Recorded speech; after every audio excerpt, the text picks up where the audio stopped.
Como eu disse, guerras, conquistas, outros povos assimilam e some, desaparece da história, irmãos. Então é muito importante você entender como a mão de Deus guardou, preservou Israel nesses 20 séculos. Quando estiver transmitindo, você me avisa, tá, filhão? Quando estiver restaurado, você me avisa. Vamos conversando enquanto isso, irmãos? Alguém quer fazer algum comentário? Já foi? Maravilha, então voltamos aí à transmissão. É continuação ou outro pedaço, né? É outro pedaço. Esse pessoal esperto lá corre lá e vê outro pedaço. Vamos lá então, vou mostrar a vocês a bondade de Deus e o propósito de manter Israel existindo durante 20 séculos. Perderam a casa, vossa casa vos ficará deserta, sem pátria, sem terra. Avança para mim. Destruição pelos romanos, vocês já sabem disso. Então não vou gastar muito tempo com esses detalhes, tá bom? Na verdade, Deus já havia mostrado ao profeta Daniel a nova destruição do segundo templo e a cidade de Jerusalém, após a morte do ungido, por meio de um príncipe conquistador. Presta atenção, que eu vou mostrar a vocês. Daniel entendeu pelas profecias de Jeremias que os 70 anos estavam acabando, amém? Então Daniel estava vivo, era um ancião, e ele sabia que Israel ia voltar para sua terra, porque Deus havia prometido. O mesmo profeta Daniel, que morreu, digamos assim, esperançoso, ele mesmo não voltou, mas ele creu na promessa de Deus que o povo de Israel ia sair da Babilônia e voltar para sua terra. Ele não viu isso com os próprios olhos, mas pela fé ele acreditou e morreu crendo. Beleza, esse mesmo Daniel também recebeu de Deus um cronograma sobre o futuro. Daniel é semelhante ao livro de Apocalipse. Vai muito mais além do que a volta do cativeiro. Vai até o tempo da igreja, vai até o tempo do fim, vai até o tempo do anticristo. Nessa visão mais prolongada, Deus também já avisou Daniel que eles voltariam, reedificariam o templo, mas esse segundo templo também seria destruído. Já em Daniel, 400 e tantos anos antes, já havia a profecia da destruição de um templo que não tinha sido nem reerguido ainda. Estão compreendendo como é que Deus antecipou a história? Eles não tinham nem voltado, não tinham erguido o templo com Esdras e já estava determinado que seria destruído também o segundo templo. Vamos ver? E seria no tempo do ungido. Daniel 9:26, igreja. Vamos ler? Todo mundo junto? Depois das 62 semanas, será morto o ungido. O Cristo vai ser morto. Daniel recebeu o cronograma da morte de Jesus. Só que Daniel é mais de 400 anos antes de Cristo. Ok? No período da morte de Jesus, porque ali é um cronograma, tem datas definidas, o que mais que vai acontecer? E já não estará, o ungido será tirado da terra. E o povo de um príncipe que há de vir destruirá a cidade de Jerusalém e o santuário, o templo. Só que nesse tempo aqui que Daniel está vivo, ainda não tem templo lá erguido. Estão percebendo? Não é a destruição do templo antes de Daniel, de Nabucodonosor. É a destruição do outro templo que nem está erguido ainda. Já está definida a história. Seu fim será num dilúvio e até o fim haverá guerra e desolações são determinadas. Todo mundo entendeu? Daniel estava vivo com 17 anos quando foi deportado. Então ele soube da destruição do templo por Nabucodonosor. Ele já estava na Babilônia. Mas Daniel recebe o futuro, que o segundo templo também vai ser destruído depois da morte do ungido. Amém? Todo mundo entendeu? Como é que Deus mostrou a história toda para Daniel? Já estava determinado. Avança aí para mim. Agora vamos ler uma descrição de como é que foi essa destruição pelos romanos. O imperador Vespasiano enviou seu filho Tito, que comandou a destruição de Jerusalém. suas muralhas e o templo. Algumas famílias zelotas refugiaram-se na fortaleza de Massada. Os romanos sitiaram Massada por mais de um ano, de 72 a 74 a.C., depois de Cristo, perdão. E os cerca de 960 judeus promoveram suicídio em massa. Então, deixa eu clarear a mente de vocês. Jesus falou que não ficaria pedra sobre pedra, não é? Daniel já tinha avisado que seria destruído o templo e a cidade, ok? Os judeus se levantaram em, como é que se chama? Revoltas contra o Império Romano, e o Império Romano massacrou os judeus em Jerusalém, destruiu-lhe os muros. Quando já virem foto, pelo menos nunca fomos lá, eu nunca fui em Jerusalém, que aqueles muros são pedras gigantescas, irmãos. São blocos de pedra enormes. Cada pedra que compõe o muro. Eu não sei que tecnologia que eles tinham naquela época para erguer esses muros. E muito menos para destruí-los. Não sei se era com ariete. Eu sei que eles destruíram o muro de pedras gigantescas. E queimaram o templo. Destruíram completamente. Arrasaram com o templo. Isso no ano 70, através de Tito, filho de Vespasiano. A resistência dos judeus se refugiou no monte, onde tinha uma fortaleza chamada Massada. Eles cercaram essa fortaleza por um ano, um maior tempão. Quando os judeus perceberam que não tinham como vencer os romanos, eles resolveram não se entregar. Eles preferiram a morte. E promoveram um sorteio para ver quantos judeus iam ficar com a espada em punho matando seus irmãos. Suicídio coletivo. E alguns judeus foram sorteados para serem os executores. O negócio é sério, viu? E essas pessoas se deixaram morrer pelos seus irmãos na espada, para quando os romanos entrassem na fortaleza, ninguém tivesse vivo. Imagina os últimos dois, né, que seguraram a espada. Devem ter matado um ao outro. Só pode ser.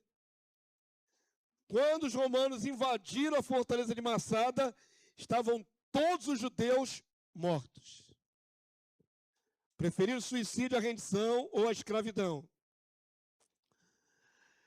No ano de 135, os judeus continuaram pelejando contra Roma. Mas era um povo muito pequeno, fraco até, né? Diante de um império gigantesco, bem armado. E aí teve um líder, está lá, ó. Os judeus remanescentes tentaram uma nova rebelião contra o império, liderado por Simão Bar Kokhba, que chegou a tomar por um tempo Jerusalém dos romanos. No entanto, Simão foi derrotado e decapitado, e os romanos arrasaram ainda mais a cidade. Os judeus foram proibidos de viver próximo a Jerusalém, e cerca de 900 aldeias judaicas na Judéia foram completamente destruídas, seus moradores mortos, escravizados ou banidos da região. Daí por diante, os judeus foram dispersados por todas as nações do mundo, cumprindo as profecias. Então a dispersão começou no ano 70, mas se consumou de fato em 135 depois de Cristo. 65 anos depois, os judeus foram definitivamente expulsos de todo em redor da Judéia. Todo mundo pegou? Como é que foi o negócio? Fala, Vanão. Sim, mas seja breve, sabendo que os nossos irmãos não estão ouvindo em casa. Sim, olha só. De Roma, os próprios exércitos romanos não eram tão grandes. Então, eles contrataram, se fosse mercenário. São mercenários. Aqueles mercenários que eram realmente contra os judeus. Então, a maior parte do exército não era de romanos, eram de estrangeiros, que era aquele povo que sempre teve ódio do povo de judeu. Aí a história é isso, né? Mas que Roma não era a favor de destruir totalmente o judeu. Desde a ira que eles tinham dos judeus, que são correções até hoje, né?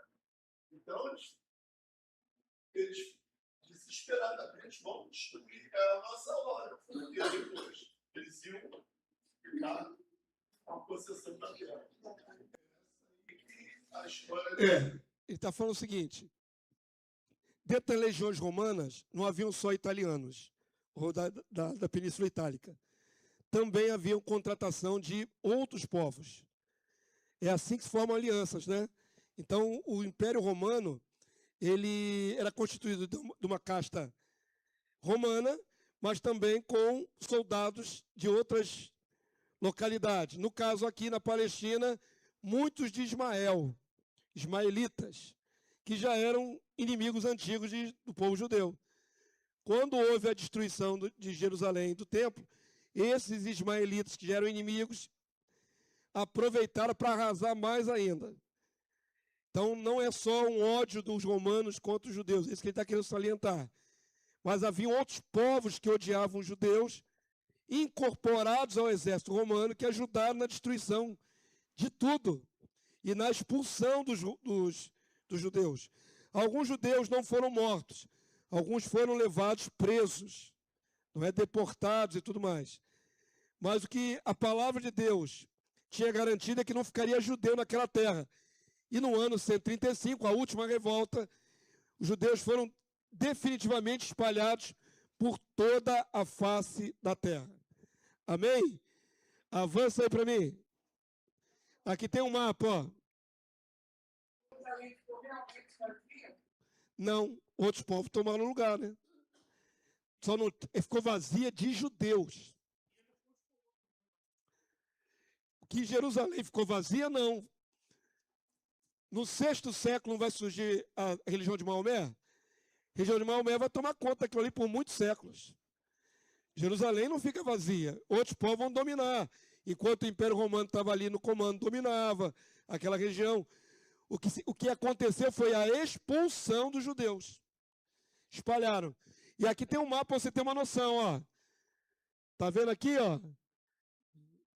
Foram a Jerusalém é aqui, ó. Aqui é o mar Mediterrâneo. Jerusalém é aqui. Judeus foram para tudo quanto é parte da Europa. Tá vendo aqui? Foram na direção do Oriente, incluindo, quando começou a haver navegação, né, que é bem mais na Idade Média, também vieram para as Américas. A América do Sul, a América do Norte, até as datas aqui bonitinhas aqui, ó. Os judeus espanhóis vieram em 1492 para as Américas. Foi na época das grandes navegações. Então, os judeus vieram se espalhando desde aquela expulsão no 1º século, né? E no 2º século, ano 135 já é 2º século. Eles vêm se espalhando desde aquela época. Por isso, no Brasil, por exemplo, tem uma grande comunidade judaica. Já está dispersada em todas as partes do mundo. Eu descobri que tem judeu até na China, irmãos. Tem judeus na China. Então, eles foram espalhados para todas as partes do mundo. Qual é a diferença? Para você fazer um contraste na sua mente. Do juízo que Deus estabeleceu sobre Israel e Judá antes de Cristo e a diáspora. Qual é a diferença?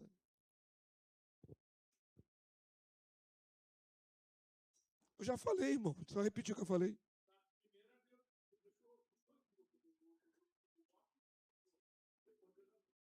Exatamente. Naquela que nós estudamos na semana passada, antes de Jesus vir ao mundo, Deus colocou um castigo com tempo limitado. Quanto tempo foi? 70 anos. E o povo estava todo mundo juntinho num só país. No caso da Síria, não, espalhado. Mas o caso de Judá estava tudo num só país. Ou seja, um dano menor, né, irmãos? O povo todo juntado no mesmo lugar, um período menor, só 70 anos. Teve gente que viveu o cativeiro quando era criança e voltou do cativeiro ainda vivo. Qual é a grande diferença do julgamento da diáspora? É que o cativeiro não foi num só país. Foi exílio para todos os países da terra. Agora Deus espalhou de vez eles. E não foi por 70 anos, menos de um século. Foi por 20 séculos. É muito mais grave a diáspora para a história de Israel do que a punição do cativeiro babilônico. Essa inscrição, ela foi documentada ou, como eles foram exilados, cada um escolheu uma área? Você está falando duas coisas diferentes. Se ela foi documentada, foi. Os anais da história registram isso, os próprios judeus registraram isso. Agora, eles foram espalhados em várias localidades, como a gente viu ali no mapa. Não, migração, fuga. Fuga. Eu já falei aqui um tempo atrás, no ano de 2020, deixa eu ver, nós estamos em 26. 2023 eu fiz um estudo sobre geopolítica, lembram? E a primeira aula era o sofrimento do povo judeu. Está online. Ali tem várias descrições do sofrimento ao longo de 20 séculos. Os judeus sempre foram perseguidos. Sempre. Até por causa da história, por causa da igreja. A igreja perseguiu o povo judeu. A igreja cristã. Na Idade Média. E porque eles eram um patinho feio entre as nações. Um povo estranho, de costumes estranhos. O grande milagre, irmãos, é que os judeus não pararam a sua religião. A religião foi o grande elo para manter comunidades afastadas milhares de quilômetros ainda como judeus. Como eu disse, a tendência de um povo sem centralização geográfica, política, é dispersão, é ser assimilado. Judeus não foram assimilados. Eles iam, por exemplo, para a Polônia, mas continuavam judeus, crendo nas suas crenças, nos seus ritos, fazendo seu ritmo, guardando o sábado. Imagina que na época da igreja na Europa, já tinha todo mundo migrado para o domingo, desde o primeiro e segundo século, depois de Cristo. E os judeus continuaram guardando o sábado. Eles eram um patinho feio para todo mundo. Porque os cristãos europeus eram dominicanos e os judeus sabatistas. Já eram diferentes só por isso. Todo mundo comia carne de porco. O judeu não comia carne de porco, já era diferente por causa disso. Então a própria guarda do sábado e dos outros costumes religiosos fez os judeus serem uma comunidade muito segregada, muito separada, mesmo estando em vários países. Na Rússia, na China, na Polônia, nas Américas. O que separa eles de todos os demais é a sua centralização na religião. Sua cultura religiosa. Perceberam como foi espalhado todo mundo, o povo judeu? E eu fiz vocês pensarem que esse juízo é pior do que o anterior. Porque 70 anos é um período. 20 séculos é muito tempo. Não é? 70 anos só num país é uma coisa. 20 séculos espalhados por toda a face da terra é outra. Avança aí para mim. Repetiu-se o modus operandi de Deus de expatriar seu povo, porém não mais por 70 anos, sim por muitos séculos. O modus operandi é o modo de Deus agir, né? Essa expressão que significa isso. Jeremias 5,18, igreja, vamos lá? Contudo, ainda naqueles dias, diz o Senhor, não vos destruirei de todo. Quando disserem, por que nos fez o Senhor nosso Deus todas essas coisas? Então lhes responderá, como vós me deixastes e serviste aos deuses estranhos na vossa terra, assim servirei a estrangeiros em terra que não é vossa. Essa profecia não é para Israel da dispersão. Essa profecia foi para Israel no cativeiro babilônico. Ok? Estou repetindo aqui porque é o mesmo modo de agir. Vocês pecam contra mim, eu tiro vocês da terra. Amém? Essa profecia não é da dispersão. Essa profecia aconteceu antes. Porém, o método de Deus agir é o mesmo. Todo mundo entendeu? Avança aí para mim. De fato, a diáspora mais longa e juízo mais duradouro não se deu mais por idolatria e falsos deuses, mas por causa da rejeição do rei Messias. Vamos bater na tecla aqui. Cativeiro babilônico. povo de Israel se corrompeu com falsos deuses. Adorar Baal e outros deuses mais. Foram para o cativeiro temporário. Dispersão ou diáspora. Não foi por causa de idolatria. Lembra que eu falei semana passada? Que eles foram curados da idolatria quando voltaram da Babilônia? Eles já não pecavam mais nessa área. Até hoje, até o dia de hoje, lá em Israel não se constrói estátua de ninguém. Eles foram curados da idolatria. Pastor, se eles foram curados da idolatria, que era o pecado pelo qual Deus os tirou da sua terra, por que então a diáspora é pior? Vocês não estavam idolatrando deuses nenhum. Tinham voltado ao monoteísmo, tinham voltado ao Deus Yahvé. Agora o pecado deles é um pouco mais grave, né, irmãos? A rejeição do seu rei Messias. Isso é muito mais grave do que adorar falsos deuses. Tem gente que não crê nisso, viu? Você vai procurar e vai achar estudiosos, professores, pastores, teólogos, dizendo, não, Israel nunca cometeu erro contra Deus nesse sentido. Não, Deus não os puniu por causa da morte de Jesus. Deus os puniu pelo quê, então? Se não foi pela rejeição do seu Messias, foi pelo quê, então? Não foi por idolatria. Entendem?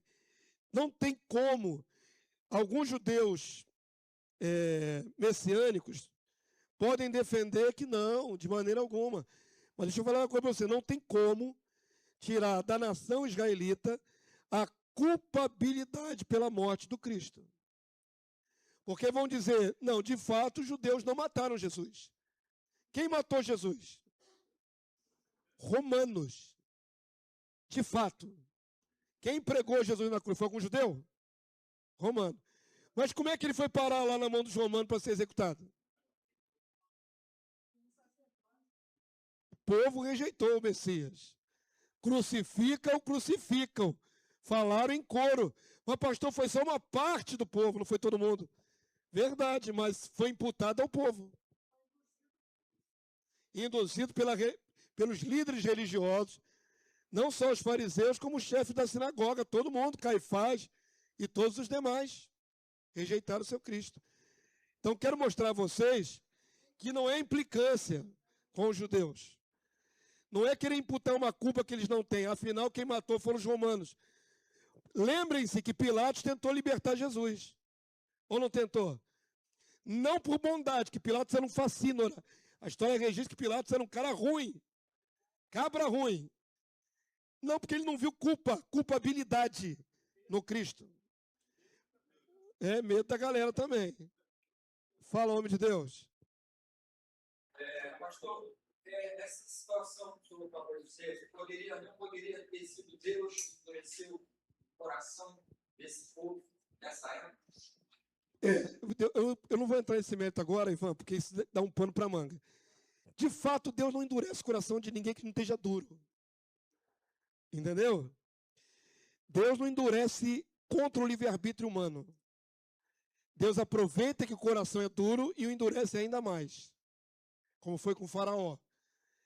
Então parece arbitrário, seria arbitrário da parte de Deus, que Deus os fizessem ser assim e depois os cobrasse no dia do julgamento, dia do juízo. Aí seria injusto. Se Deus me faz ficar com o coração duro, como é que eu vou ser responsabilizado por isso? Depois me castiga? Se me tirou a livre escolha? Então não tem problema de livre escolha. Mas Deus aproveitou a apostasia do povo. O povo rejeitou o Cristo, o Messias. Lembrem-se, isso não tem nada a ver com Deus ter endurecido. Por exemplo, Jesus fez muitos milagres em várias regiões. Por que ele não fez tantos milagres na sua terra natal, Nazaré? Por causa da incredulidade. Que profeta não tem honra na sua casa. E ele falou, ali não pôde fazer muitos milagres por causa da incredulidade deles. Não faltava poder em Jesus. Jesus era o mesmo poderoso de sempre. Mas a dureza do coração impedia o milagre. Então, o homem que endurece seu coração. Se hoje ouvides a minha voz, não endureçais o vosso coração. É atitude humana, endurecer o coração. Amém? Só para deixar claro, para não parecer que Deus manipula a mente das pessoas. Seria injusto julgar depois de manipular. Então, eles escolheram rejeitar o seu Cristo. Isso lhe foi imputado. Com certeza. Palavras do apóstolo Pedro, no discurso que converteu milhares de judeus. Vamos ler? Atos 2, 22. Varões israelitas, atendei estas palavras. Jesus o Nazareno, varão aprovado por Deus diante de vós, com milagres, prodígios e sinais, os quais o próprio Deus realizou por intermédio dele entre vós, como vós mesmos sabeis. Apelou, Jesus andou na terra aí fazendo um monte de milagre, não é? Manifestando Deus. Verso 23, igreja. Sendo este entregue pelo determinado desígnio e presciência de Deus, vós o matastes. Pedro não está falando com romanos. Pedro está falando para milhares de judeus. Nesse discurso ele está falando para milhares de judeus. E ele diz, vós o matastes. Por mãos de iníquos. Os iníquos aqui são os romanos. Os que mataram tecnicamente Jesus foram mãos iníquas. Mas quem foi imputado à morte do Cristo? Vós, judeus. Vocês mataram instrumentalizando a mão dos iníquos. Então está aqui ó, uma figura de Caifás e uma figura do Pilatos. Tem colaboração aí para a morte de Jesus. Avança aí para mim. Romanos 10, 21, igreja, vamos lá? Quanto a Israel, porém, diz, todo dia estendia a mão a um povo rebelde, contradizente. Entenda isso, o apóstolo Paulo, ele tinha uma visão muito ampla dessa situação. Lembra-se que ele era fariseu, ele era um nacionalista, ele amava o seu povo. Na tua Bíblia está escrito o sentimento de Paulo. Se ele pudesse se tornar maldito, anátema, para salvar o seu povo, ele faria isso. Se ele de alguma forma perdesse a salvação e resultasse em salvação dos israelitas, ele faria isso. De bom grado perderia a salvação, se fosse possível. Isso demonstra a intenção de Paulo. Paulo ainda ama a sua nação. Paulo ainda ama o seu povo judeu. Mas ele entende que as profecias se cumpriram, que o povo é rebelde, que eles endureceram o coração. Foi o povo que foi rebelde contra Deus. Então Paulo está vivendo um tempo de transição entre a antiga aliança e a nova. Paulo está vivendo um tempo em que ele era fariseu, judeu, radical, nacionalista, e agora ele é cristão e tem uma visão mais ampla da salvação com a igreja gentia.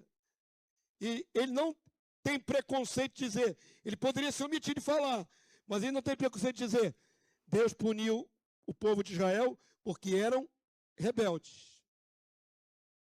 Amém? Então isso aí não é intriga da oposição, leitura da igreja gentia, é o próprio apóstolo Paulo falando por que Israel foi endurecido.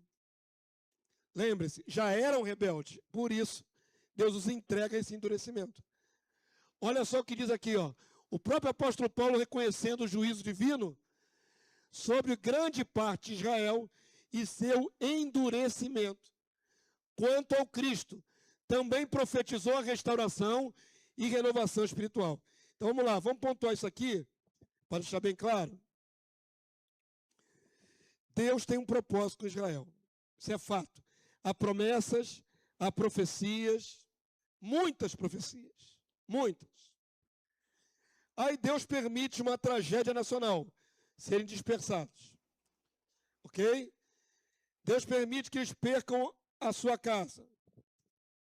Mas Deus tem plano com esse povo para o futuro? Tem. É um erro muito grande pensar que Israel foi relegado à maldição de Deus, que Deus não os ama, que Deus não vai fazer mais nada por eles. Isso é um erro muito grave. Porque a palavra não endossa isso. Ao mesmo tempo, lembra que eu ensinei a vocês? Muitas profecias de juízo sobre Israel eram acompanhadas com profecias de promessa, restauração. É como Deus faz. Deus diz, por causa do pecado de vocês, eu vou punir. Mas vai restar gente para entrar na minha promessa. Vai restar gente para ser restaurada. Teus filhos vão ser abençoados. Ao mesmo tempo uma sentença condenatória e ao mesmo tempo uma palavra de esperança. Sempre foi assim que Deus operou ao longo da história. Então, Paulo tem convicção de que Israel foi endurecido por causa dos seus erros. Porém, Paulo não perde de vista o futuro desta nação quando ela for restaurada. Presta atenção que Paulo era profeta. E ele vai profetizar sobre o futuro. Não apenas o panorama do seu tempo, mas o futuro. Vamos ler aqui, ó, Romanos 11, 15. Eu poderia abrir com vocês, só que seria uma aula à parte, o texto de Romanos 11 em diante todo. Paulo explica ali o endurecimento de Israel. Paulo explica ali a entrada dos gentios. Paulo explica até que nós somos enxertados e eles são os naturais. Que os ramos dele foram quebrados e nós fomos embutidos. Tudo isso é explicado por Paulo. Ele compreende essa transição. Mas ele não diz que para sempre Israel está cortado. Pelo contrário. Amém? Por isso, junto com a sentença, vem a promessa. Romanos 11, 15. Vamos ler todos juntos? Porque se o fato de terem sido eles rejeitados trouxe reconciliação ao mundo, que será o que, irmãos? Restabelecimento, se não vida dentre os mortos. O que Paulo está falando?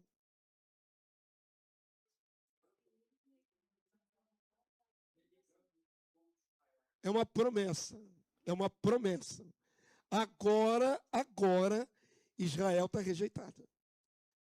Agora, no tempo que Paulo escreveu, Paulo compreende a rejeição, por causa da dureza deles próprios.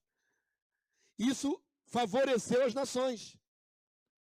Lembre-se, até o tempo de Cristo, de Paulo, Deus só tratava com os judeus.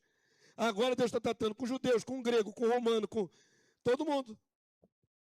Paulo compreende que o círculo da salvação, o foco da salvação, não é mais só um povo israelita, mas todos os povos da terra.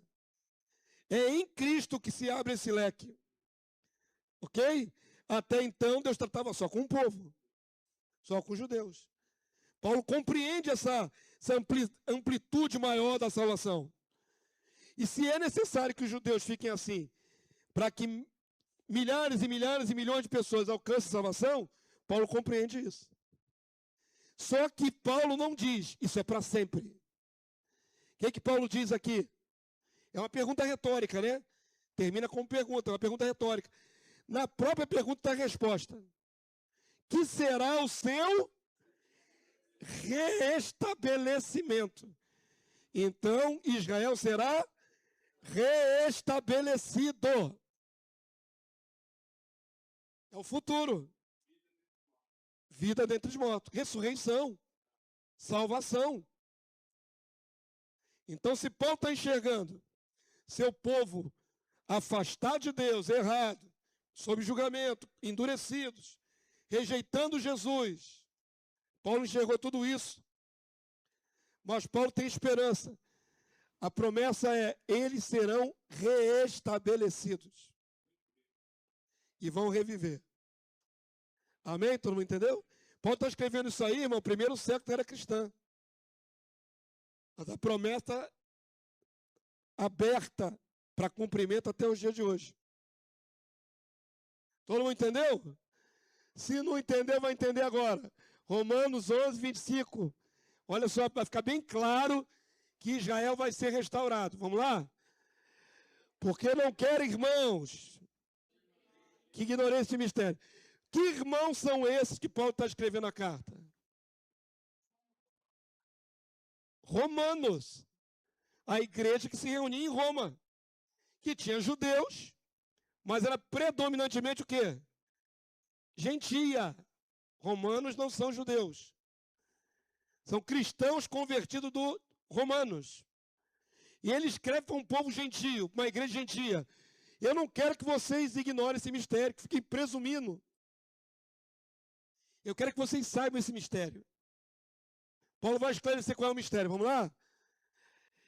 Que veio endurecimento em parte. Vamos por parte. Vamos por parte. Aproveitar a palavra parte e fazer aqui uma parte. O endurecimento é total do povo de Israel? Em parte. Sempre houve, ao longo desses 21 séculos, conversão de judeus a Cristo. Menor número, mas sempre houve. O endurecimento não é total. Amém? Por isso existem judeus messiânicos, judeus que creem no Messias. Nesses 21 séculos, inclusive hoje. Então, é em parte o endurecimento a Israel. Agora tem um tempo verbal aqui, irmão. Vamos lá? Tem um salto verbal. Até quando? Até quando? Até que haja entrado a plenitude dos gentios. Então, Paulo sabe que daqui para frente vai entrar na salvação gentio. E muitos gentios. E quantos Deus programou? Porque Paulo prega doutrina de predestinação. Predestinação são palavras de Paulo. Ok? Ele sabe que tem um número de eleitos. Inclusive usa essa expressão para o próprio remanescente de Israel. Resta um remanescente eleito. Eleição é doutrina na mente de Paulo. Então ele sabe que vai entrar gentio, mas vai ter um limite. Plenitude é a completude, 100%. Quando completar os 100% dos gentios, que estão programados para entrar, o que acontece? Até que a gente está na plenitude dos gentios. Leia agora o verso 26. E assim, todo Israel será salvo. Pausa reflexiva. Sai lendo correndo, não, irmão. Tem muito entendimento aqui para você pegar. Todo Israel será salvo. Qual Israel que vai ser salvo?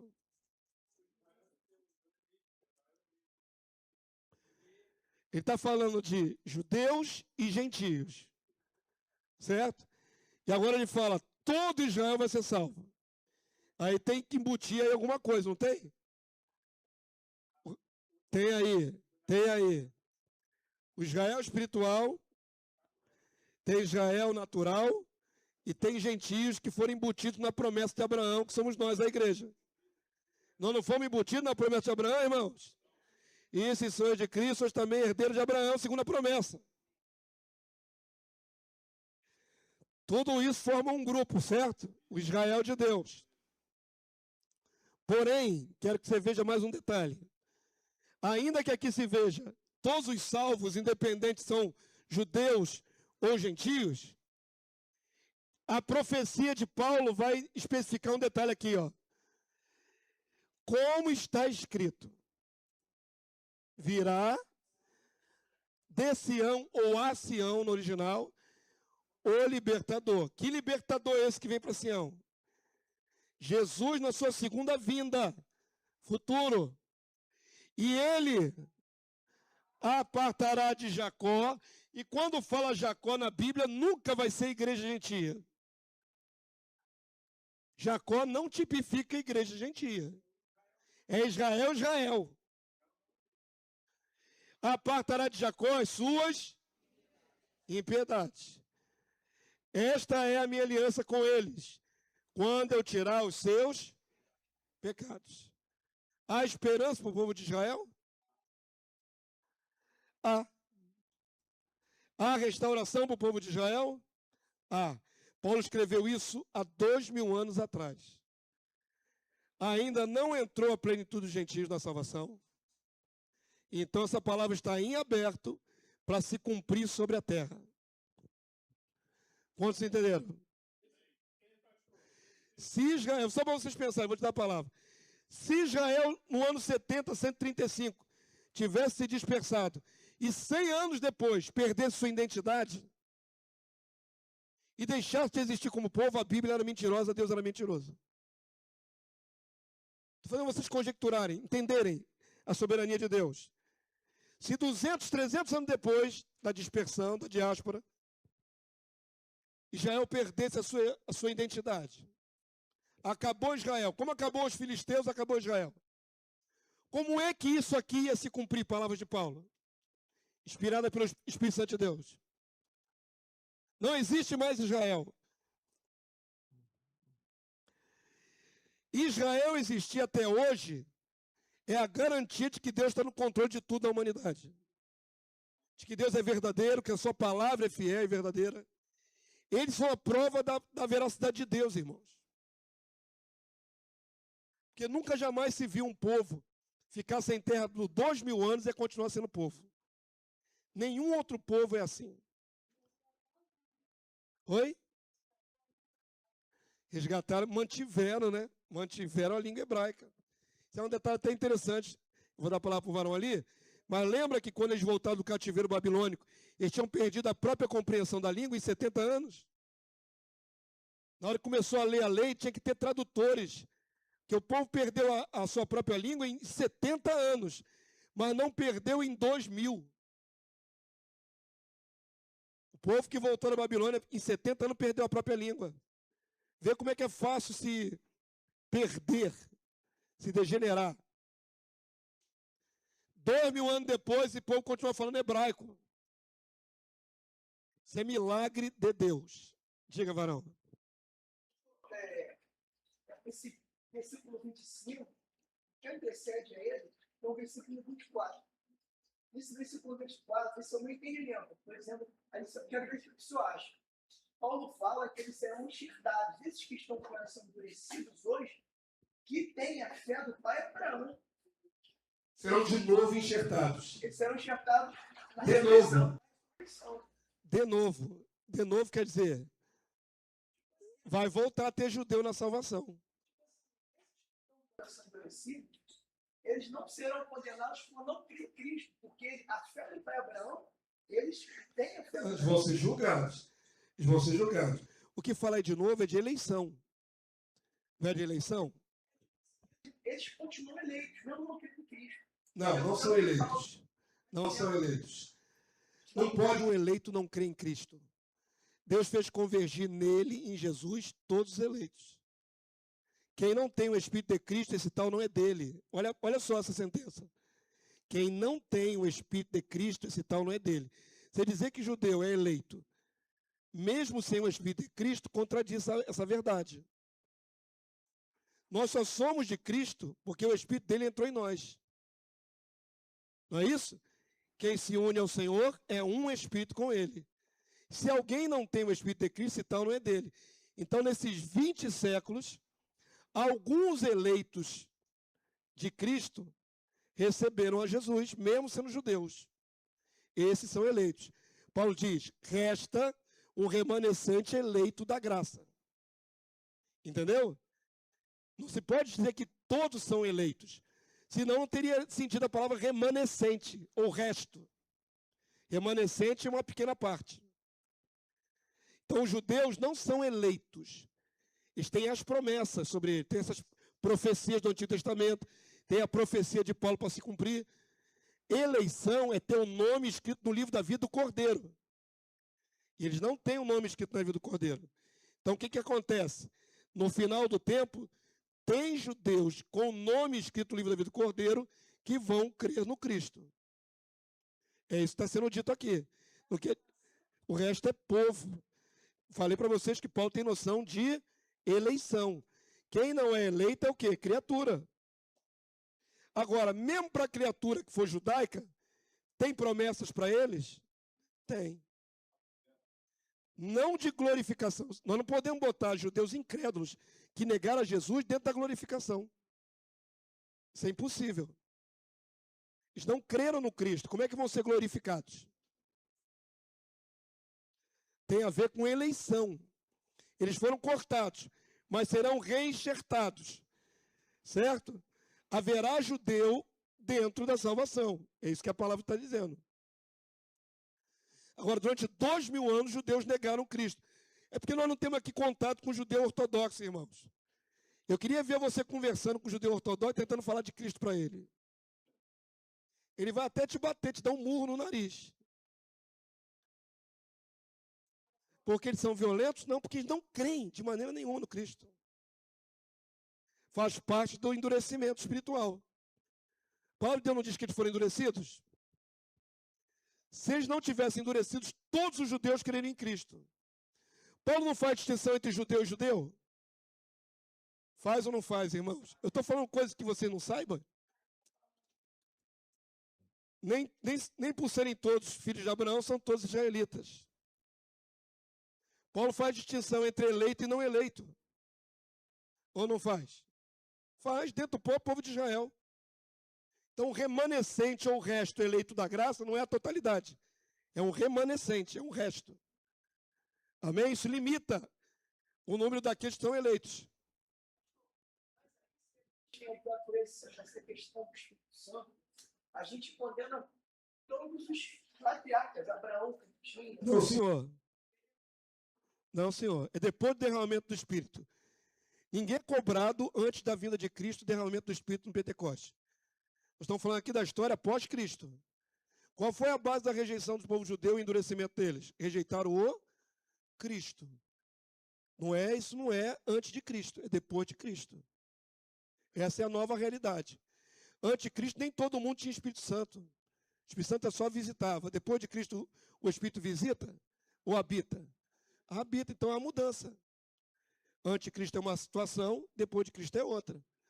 Não se cobra os patriarcas por não ter o Espírito Santo. Abraão não deixou de ser eleito por não ter vida. De maneira nenhuma. Porém, Deus falava com ele. Mas ele crê em Cristo. Quem disse que Abraão não creu em Cristo? Então, creu em Cristo. Abraão viveu 2000 anos antes de Jesus e creu no Filho do Homem. Ele não via como nós vemos. Mas ele viu o dia do Senhor. A palavra de Deus diz. Os profetas eram possuídos pela própria palavra que entrava neles. Então é diferente o tempo da igreja, porque a partir da igreja não é mais visita, é selo, lacre, habitação. É diferente. Não se pode dar a salvação e a glorificação para quem não tem o selo lacre de Cristo. Não pode. Pode após o Pentecoste. Porque é excludente. Se alguém não tem o Espírito de Cristo, então não é dele, ponto. Não estamos jogando quem não é dele direto no fogo. Aí seria ignorância, existe a criação. E quem tiver o selo e negar Cristo também perde. Ainda tem isso. Tem gente que tem selo, tem o Espírito. Se apostatar, perde. Então, nós estamos falando aqui da situação do judeu. Judeu. Durante esses 20 séculos. Todos eram eleitos da graça? Não. Mas houve eleitos da graça entre o povo judeu? Houve. Um remanescente. Nunca percam de perspectiva essa palavra. Essa palavra é muito importante. Ela se repete em várias porções de profecia, viu? Resto, remanescente. Remanescente não é o todo. Remanescente é uma pequena parte.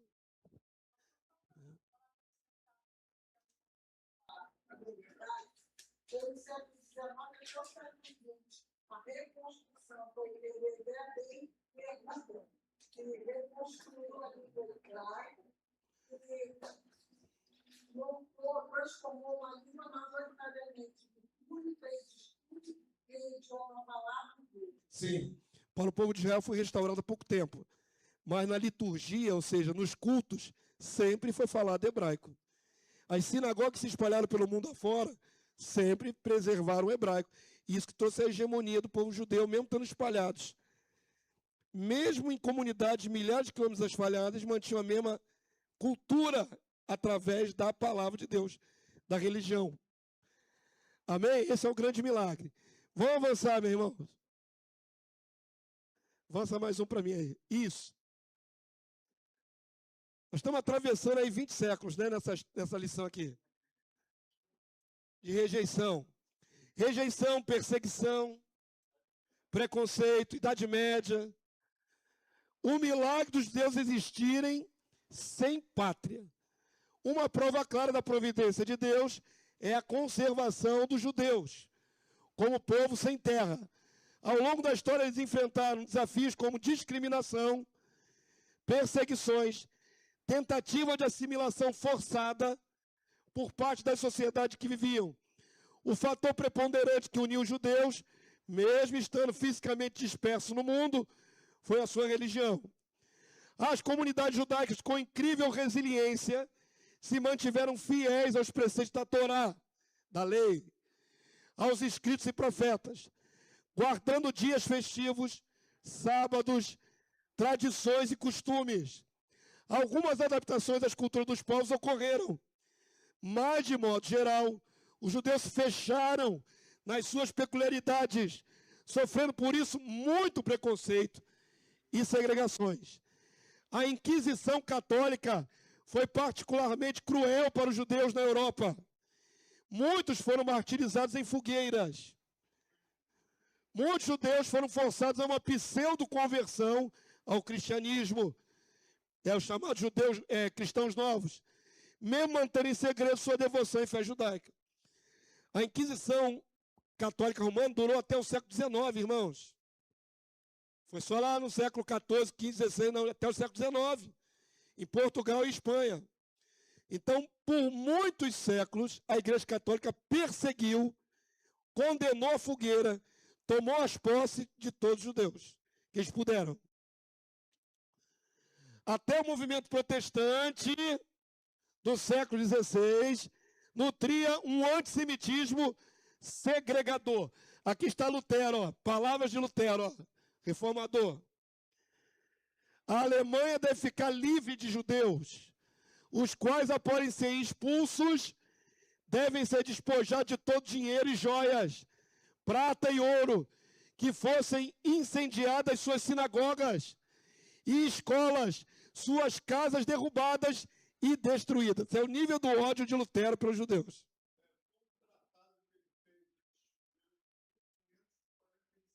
Ele era anti-judaizante radical. O grande reformador protestante. E é que tire tudo dos judeus. Sabe quem fez isso? Hitler. Hitler conhecia as ideias de Lutero, seu conterrâneo alemão. E ele fez tudo isso, tirou as portas dos judeus, tirou suas casas, tirou seu dinheiro, tirou seu ouro. Não é fácil não, não era fácil não ser judeu, viu, irmão? Ele é o líder da reforma protestante. E era antissemitista de radical. Um ódio absurdo pelos judeus.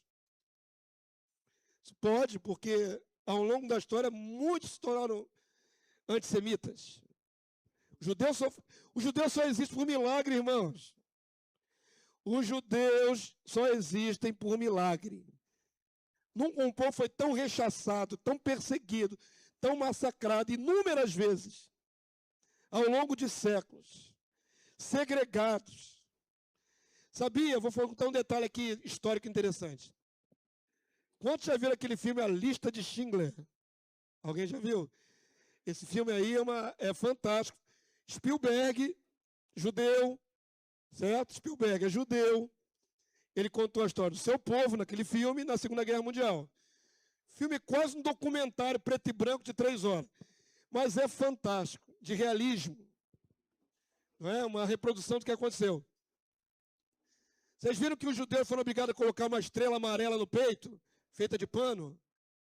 Eles eram obrigados a andar na rua com aquela estrela no peito, feita de pano, amarelo. Amarelo bem berrante, para que ao longe se visse, lá vem um judeu. Eles eram obrigados a usar aquilo em público.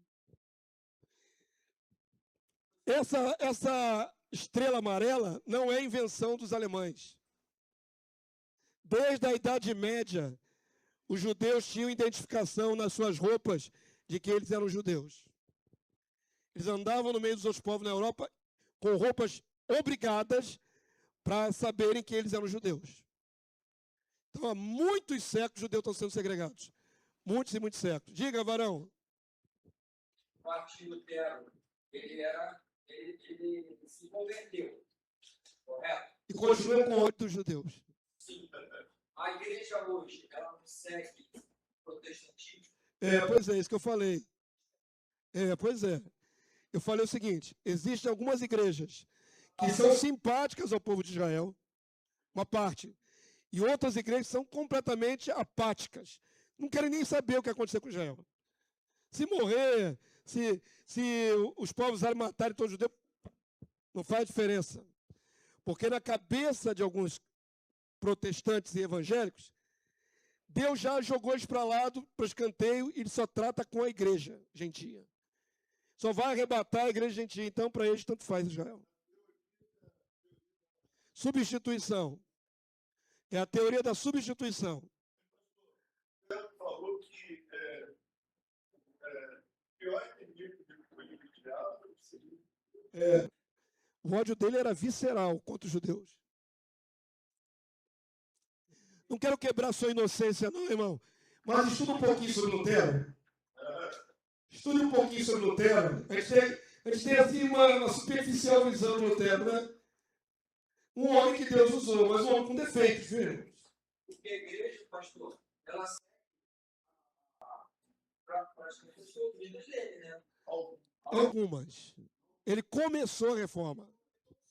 Foi. Ele foi um instrumento para romper com Roma. Para romper com Roma, com o catolicismo romano. Porém, irmãos, eu vou quebrar a inocência de vocês. Ele é responsável por um monte de mortes.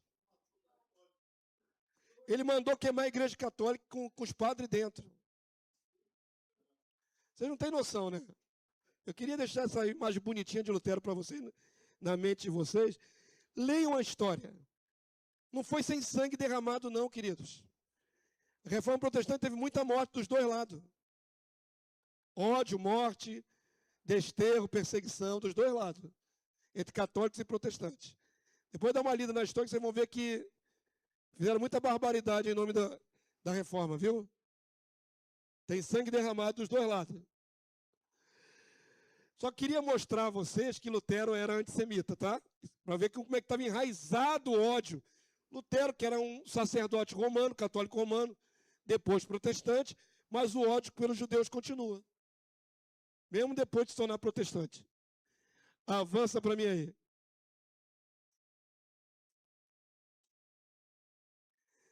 Jeremias 29:10, irmãos.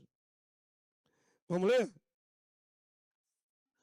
Vamos lá, vocês só ficaram ouvindo minha voz, vamos lá, já estamos terminando. Diz o Senhor, logo se cumprirem para a Babilônia. Pula. Esse aqui é da aula passada. Isso aqui é da aula passada. Ué.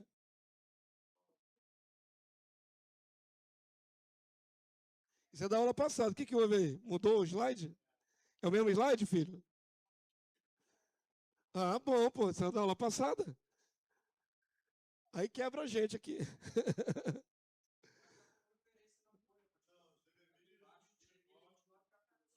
Mas não naquele formato.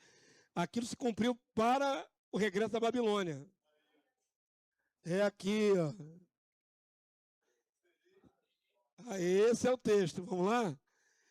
Serei achado de vós, diz o Senhor. Farei mudar a vossa sorte.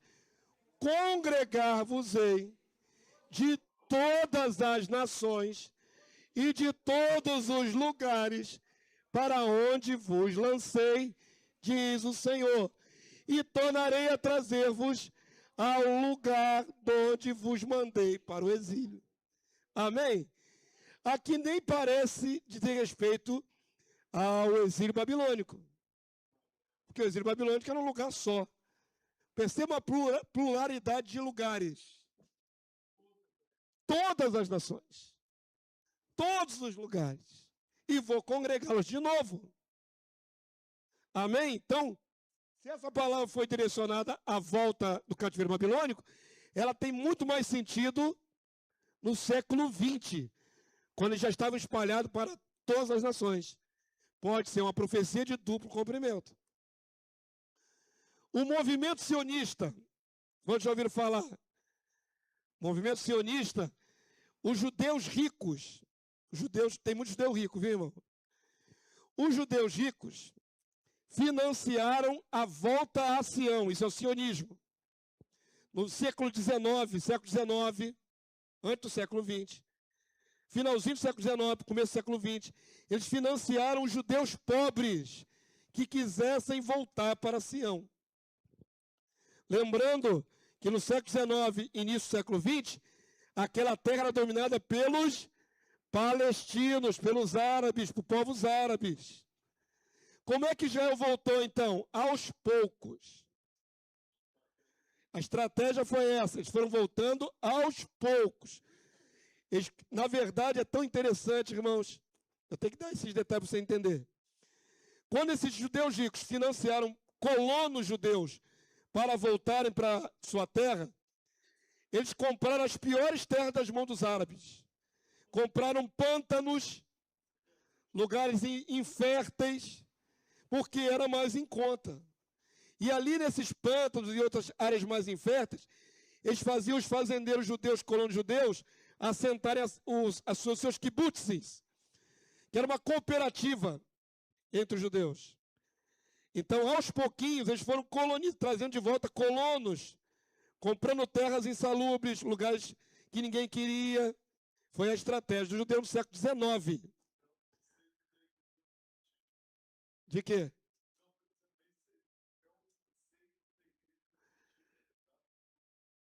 Tem tudo em comum, né? Os kibbutzim eram cooperativas. Todo mundo trabalhava dentro daquela cooperativa. Todo mundo junto, né, naquela cooperativa. São fazendas. Então, esses judeus vieram para a Palestina já no século XIX. Já foi o comecinho da volta. Amém? Mas eles vão voltar de fato no século XX. Avanta para mim aí. Quando é que vai se cumprir? Aqui é a estrela amarela que eles eram obrigados a colocar no peito. Ó. Judeu. O holocausto de 6 milhões e o novo Estado. Deus precisa fazer uma movimentação na humanidade para que Israel voltasse de fato para sua terra.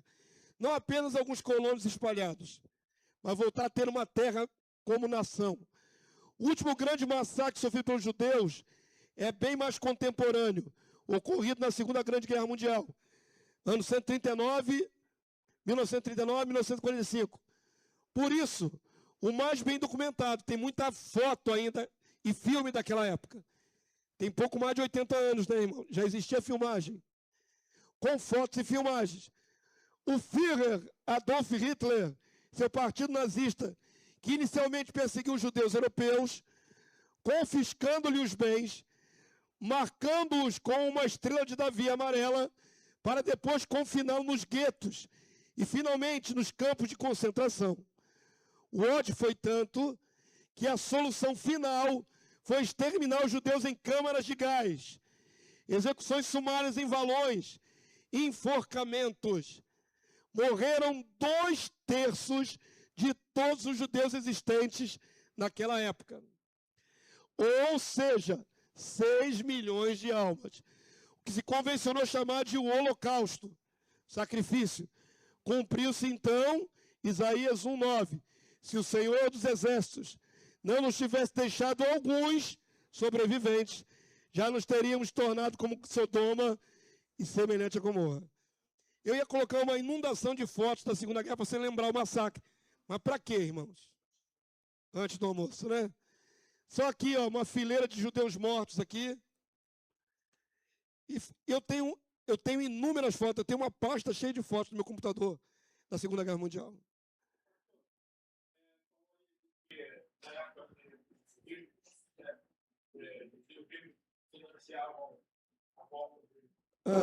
Até hoje o Estado judeu, tanto o Estado judeu, dá todo apoio para qualquer judeu que queira voltar para lá, família inteira chega lá com moradia, chega lá com para os assentamentos, plano de saúde e com recursos, com dinheiro para começar a vida num período. Os judeus são muito ricos, Deus abençoa a mente deles. Eles são muito inteligentes, a mente deles é muito ativada. Na pandemia, muitos judeus da comunidade foram embora. Eu vi uma matéria que foi um respeito de uma migração de judeu brasileiro para lá. Para lá de volta para Sião. Até hoje, os judeus no mundo inteiro são incentivados a voltarem para Sião. Então, o movimento sionista começou no século XIX, durou todo o século XX e já vai avançando pelo século XXI. Aos poucos, os judeus vão voltando para sua terra. Mas lembra do texto de Isaías? Pode uma nação nascer num só dia? Mas Israel teve uma data para retomar sua pátria depois de 20 séculos? Teve. O que eu quero que vocês entendam agora é o contexto histórico, político, espiritual. Durante todos os séculos, desde a dispersão da diáspora, os judeus eram amados, odiados. Até na Segunda Guerra Mundial, os judeus continuavam sendo odiados. Fizeram o que contra Hitler? Nada. Só o fato de serem judeus. Eles sempre foram odiados. E não era só a Alemanha que odiava a Alemanha nazista. Os povos odiavam os judeus. Tem preconceito judeu. Como é, então, que eles voltaram para a sua terra de uma vez só? No século XX, há pouco mais de 80 anos. Mão de Deus. Fazer com que todos os povos que sempre odiaram os judeus tivessem simpatia por sua causa. Depois de 20 séculos. Não tem explicação humana. Por que a Liga das Nações, ou a Nação Unida, a ONU, foi tão favorável aos judeus voltarem para sua terra? Por quê? Por que esse movimento não aconteceu na época medieval ou no século XIX?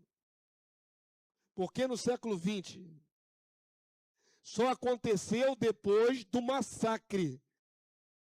O mundo inteiro ficou sensibilizado pelo massacre dos judeus. Morreram muitos milhões de pessoas na Segunda Guerra Mundial, não foi só judeu, de todos os países que se envolveram na guerra. Mas, em especial, os judeus foram massacrados com requintes de crueldade. E foram quase exterminados. A cada 3 judeus que existia, 2 morreram, só sobrou 1. Ficou 1/3 dos judeus vivos na terra. Deus permitiu que esse massacre sensibilizasse o coração das nações, dos povos das Nações Unidas para conceder a Israel de volta a sua terra. Mesmo assim, era um plano de partilha, porque já tinha povos árabes na terra há muitos séculos. A ideia da ONU até hoje não se cumpriu, até hoje. Nós estamos agora em 2026. Foi planejado há mais de 80 anos atrás. Israel voltaria para sua terra, parte da terra, e a outra parte da terra seria para os povos palestinos. Isso aconteceu, irmãos? Não. Israel foi dada a sua parte, e na base da guerra, Israel prevaleceu e permaneceu na terra, e os povos palestinos foram expulsos. Você quer entender a guerra que é até hoje do Hamas contra Israel? Por causa da expulsão na origem da nação de Israel em 1948. Quando Israel voltou a ter a sua terra, teve que conquistar na base da guerra, do tiro, da bomba. E mesmo Israel voltando com um monte de colonos, não eram soldados profissionais, eles venceram vários exércitos profissionais dos povos em redor. Milagre! A guerra de independência de Israel é um milagre. Eles não tinham nem uniforme, irmão, para lutar.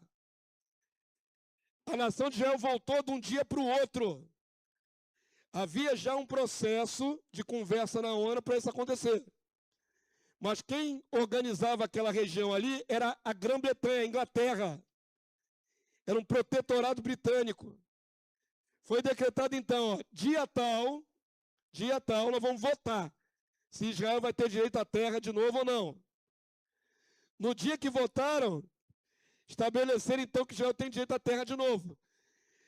Os britânicos saíram com todos os seus exércitos da terra de Israel, da Palestina. Dia seguinte que os britânicos saíram, os povos em redor árabe se juntaram com seus exércitos e invadiram para acabar com o Estado de Israel no nascedouro. Entenda isso. No dia seguinte que saiu os exércitos britânicos, os povos em redor se articularam e disseram, vamos acabar agora com esse Estado de Israel. Ele não vai existir. Só que esses povos todos em volta, com seus exércitos, com seus canhões, com seus soldados muito numerosos, não prevaleceram contra um grupo de judeus sem uniforme, com poucas armas. Não havia nem tanque de canhão. Como é que esse povo, um bando de colonos, mulheres e velhos, venceram exércitos armados dos povos árabes em redor? Um dia foi decretada a guerra, em um dia. Milagre. De todos os anos que você observar, é um milagre. Eles terem prevalecido. Houve outras guerras, mas a da independência é um milagre. Porque ainda não tinha um exército constituído. Avança aí para mim. A igreja saiu de lá, eles deveriam preparar o Não prepararam, não. Eles saíram de uma hora para outra, se virem aí. Ó.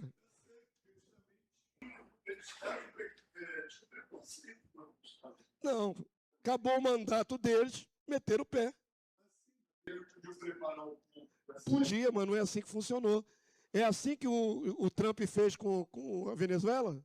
Ele preparou alguma coisa? Ele deu o bote lá, arrancou o cara na marra e acabou, irmão. Pois é. Você imagina um povo que estava espalhado pelo mundo todo, não tinha exército ainda. Não tinham exército, não tinham arma, não tinham nada. Quem quiser ver o milagre que foi o nascimento do Estado de Israel, tem inúmeros vídeos na internet, viu? É um milagre. Como é que eles venceram? É como se a Grã-Bretanha saísse assim de um dia para o outro, assim, ó, se virem aí, briga aí pela terra. Problema de vocês agora aí. E foi problema deles. Não teve apoio da Inglaterra para vencer os povos árabes. Foram só os judeus contra um monte de árabes. E venceram. É isso que é fantástico. E Israel voltou a ser nação em 1948. Deus usou esse massacre para sensibilizar a opinião pública mundial a favor dos judeus remanescentes, para conceder os retornos à sua terra. A criação do Estado de Israel ocorreu em 14 de maio de 1948, após a aprovação do plano de partição da ONU, que dividiu a Palestina em 2 estados. A divisão foi aceita pelos judeus e rejeitada pelos árabes. Nós vamos ver aqui, irmãos, imagens históricas do dia que foi promulgado o Estado de Israel. Nunca antes mostrei a vocês. Vamos ver se dá para ouvir. The resolution of the Dutch Committee for Palestine was adopted by 33 votes, 13 against, 10 abstentions. Legal, nitidez, porque é uma imagem de mais de 80 anos. Agora, detalhes a destacar. Vocês viram a votação na ONU, a Argentina se absteve, a Inglaterra, o Reino também se absteve. A favor, foram 33 votos a favor, abstenções e votos contra dos países árabes. A criação do Estado de Israel. Mais de 80 anos, irmãos. As imagens são bem contemporâneas, né? Agora, fala. Assumiu as casas físicas deles. E eles têm as chaves até hoje. Então, esse povo expulso das suas casas são que se aglomeraram ali na faixa de Gaza. A maior densidade populacional do mundo é na faixa de Gaza. Cabe milhares de pessoas numa faixa estreita de terra. Esses são os revoltados que querem a expulsão de Israel, porque eles impeliram ele para aquele cantinho ali, tomando suas casas. Então o negócio tem 2 ângulos para ser visto, viu? Mas agora tomaram a casa dos outros. E a casa dos outros está causando guerra até hoje. Só que o povo da Cisjordânia não aceita isso. E aí são militarmente cercados, né? Coloca os exércitos israelitas ali, tomando conta, e fica ali, até ver o que vai dar. Se chama anexação.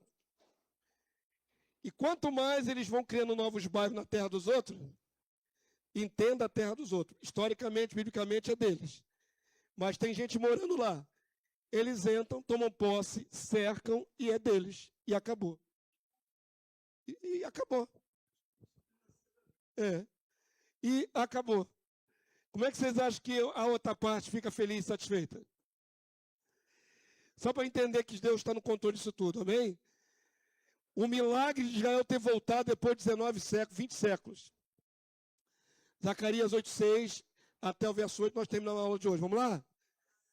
Assim diz o Senhor dos Exércitos: se isto for maravilhoso aos olhos do restante, ao restante aí, o remanescente deste povo, naqueles dias, será também maravilhoso aos meus olhos, diz o Senhor dos Exércitos. Assim diz o Senhor dos Exércitos: eis que salvarei o meu povo, tirando da terra do Oriente e da terra do Ocidente, todos os lugares, né? Eu os trarei e habitarão em Jerusalém. Eles serão o meu povo, eu serei o seu Deus em verdade e em justiça. Isso aqui já é transitório para a próxima aula, ou seja, quando estiver de volta na sua terra, com o rei Messias reinando lá. Não perca as cenas do próximo capítulo. Isso aí é a transição. Amém, povo santo? E com isso terminamos a aula de hoje. Fica de pé, vamos encerrar. Glórias a Deus. Se esforça para estar aqui semana que vem, que vai completar o raciocínio de que Deus é Deus, Ele controla a história, é Ele que vai fazer e acabou. E nós estamos vendo com os nossos olhos a história acontecendo. Em breve o rei descerá do céu, estabelecerá sua capital em Jerusalém, em Sião. E judeus terão promessas milenares se cumprindo, inclusive com repartição de terras. Não perca a aula da semana que vem, é profética, mas é muito próximo da realidade, viu? Do que vai acontecer. Amém, povo santo? Queira aprender isso aí, isso é maravilhoso. Conecta a Bíblia toda. Conecta a Bíblia toda além da história, viu? Fica perfeita o fluir dessa história, a compreensão disso tudo. Vamos orar a Deus, pedir graça? Senhor, muito obrigado por essa manhã na Tua presença e o estudo da Tua palavra. Senhor, nós cremos que Tu és Deus Todo-Poderoso e agindo, Senhor, ninguém pode impedir. Muito obrigado, Senhor, por nos dar compreensão de que as Tuas promessas não caem no vazio, mas Tu velas pela Tua palavra para a cumprir. As promessas sobre o povo de Judeu, sobre os israelitas, vão se cumprir cabalmente sobre a terra. Louvado seja o Deus que puniu, mas é também o Deus que restitui, que restabelece. Louvado seja o Deus que tem promessas para o futuro de Israel. Tu tens promessas no futuro reino para eles. Louvado seja Deus que tem movimentado a sua mão sobre a história humana para cumprir toda a sua palavra. Bendito seja o Deus que nos dá firmeza de convicção de que não estamos crendo em mentiras, não estamos crendo em fábulas, mas Tu és um Deus que age até o dia de hoje.